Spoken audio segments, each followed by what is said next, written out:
My presentation, and thank you for joining me today. I would be talking about my project, Bitcoin price analysis, and trying to predict price using linear models, using different kinds of data, using autoregressive integrated moving average models, etc., etc.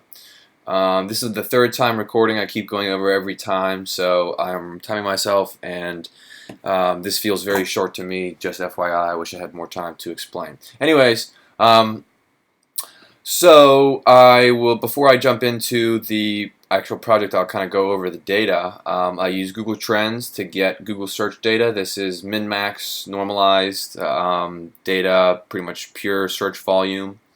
And that's something that I use, very useful. It also provides that data based on region as well. This is a website that I used a lot. We didn't explicitly cover time series in detail in this class, so I kind of use this as a learning opportunity to learn more about time series data analysis and modeling. So I used the Quandl API to retrieve my Bitcoin data. I use the API here. This is the Bitcoin data API that I used. Pretty standard. Use Quandl, QuantMod, RMySQL, Forecast, among others. Little data exploration here. This is just charting the S&P 500, kind of getting familiar with time series data. I imported S&P 500 data here, and it had some NAs, so I went ahead and filled those in with the most recently recorded value. That's what this function does here. I derived features. I derived the daily gain and loss as a percentage, and applied that function to my data frame, and got my changes. Yeah.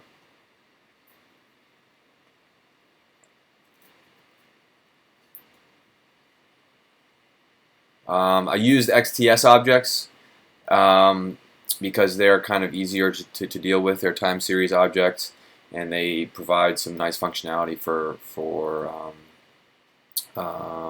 working with time series data.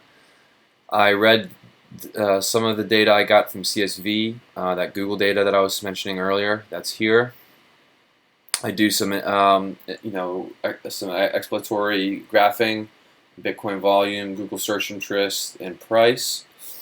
This is a graph of the percent change, which is stationary. If I could go back and redo this project, I would probably spend more time looking at this, just because stationary data is easier to model and can have more predictive power when it comes to time series modeling. I do a couple correlation tests, one on Bitcoin price and volume, which had a very negative result, and a believable result, they're actually negatively correlated, if at all. They're very, very weakly correlated, so they're not really related.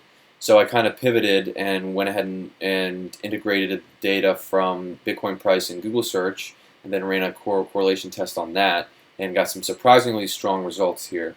It's a correlation coefficient of 0.947, 0.95 almost, which is very strong, and the p-value is very strong as well. Very strong. And that will be the same for my model, and my linear model when we get to it. I kind of have said this here, but essentially there are pros and cons of both types of modeling strategies. The linear model is better because it has more predictive power, and it's more accurate. That being said, the linear model requires almost current data. The Google search data will predict current Bitcoin price.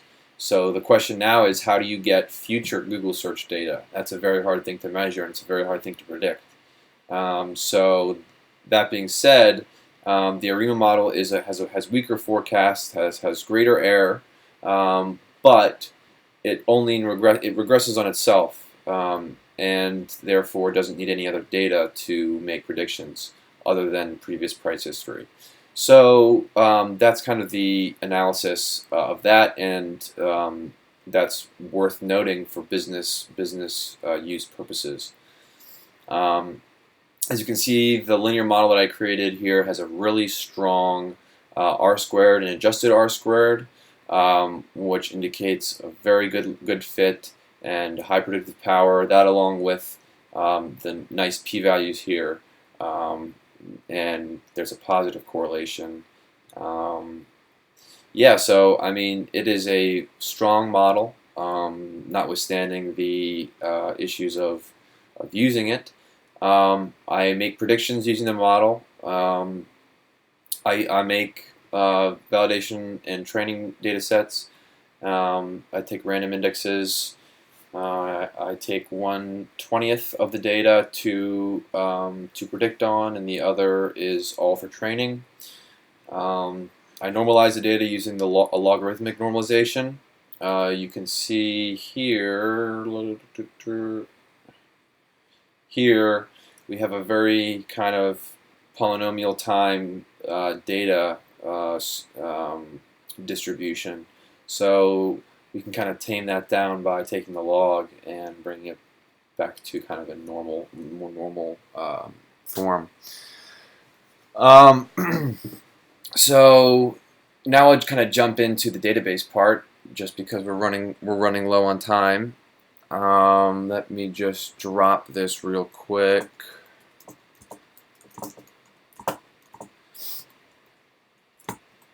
Okay, nothing in my financial data table. Now I go into R, and I can connect to the database and write to the table, write the Bitcoin table to the database. Refresh here. Have a nice table. Let's have a look. You can do nice things with it, like selecting data earlier than 2017. Pretty straightforward. Has those logarithmic transformations already performed, so really conducive to analysis. Retrieval from the database. I'll just show you this. Run that piece of code. Great, have that. So here's a little decomposition analysis to see if we have a seasonal portion of the data, which we don't, as you can see here. Otherwise, it would be shown as a line. It would be graphed. And then we go ahead and smooth the data, because we kind of want to see the trend. It's pretty easy to see the trend already, but it's nice to have a little bit smoother data for analysis sometimes. So jumping right into the autoregressive model, we notice through analysis that it is a non-stationary data. So that kind of, you can tell from this ACF, which measures the lag. And yeah, I'm really running low on time here, so I'll kind of just skip that. So this is a backward fitted ARIMA model. I kind of just, I don't know where it is. Yeah, here. I kind of just guessed the parameters really, and tried to find the lowest AIC and BIC, which is a measure of fit for these type of models. And there's my stationary analysis. I also ran the augmented Dickey-Fuller test on the data, on the price data, to see if there's movement, if it's stationary or not. And it says it's stationary, but it's really not stationary, and you can kind of tell from that p-value there it's not really right. So now I'm jumping into whole winters, very similar to ARIMA, or same kind of general ballpark. And I plot the, I backfit I run the model over the entire data set, and then I plot it with the real values. So the red is the predicted and the black is the actual. Now I kind of forecast into the future from today, and that's the forecast we would get. I forecast 40 days into the future, and that's what we get. There's nothing to kind of check that on. So in order to kind of make training and validation subsets, I choose the last 6 months, the most recent 6 months from October 15th until now as validation data, and then the rest, starting from 2015, is training data. So yeah, so jumping right into the analysis here of that model, we have a mean error of $872, which means that when it's training around $1,000, that's an 8.72% error, which isn't terrible actually, which is pretty good. It has a lot of room for improvement, and I wouldn't put any money on it, but it does kind of have some predictive power here. This is essentially using the AutoArima function will pretty much come up with the parameters for the regression for the model, and surprisingly, we get much poorer accuracy on that model than the one that I did myself. Than Whole Winters. So yeah, that kind of wraps it up. I think we're just about out of time. If you have any questions, please reach out, and thank you for your time. I really appreciate it.